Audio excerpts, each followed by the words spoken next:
how to cancel subscription from Google Play in 2025.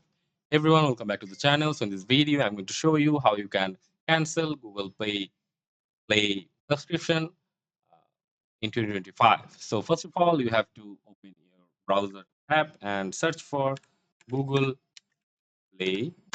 And after coming to this page, you have to click on the Android Play and Google.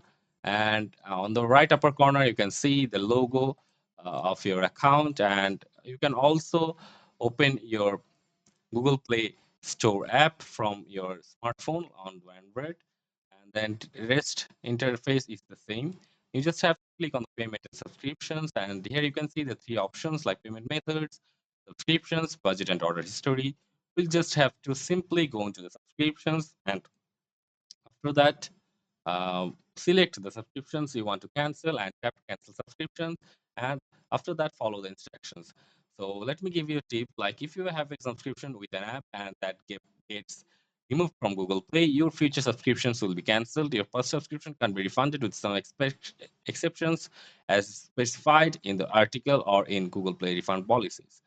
That's how you can just simply cancel your subscription from Google Play. So see you in the next video.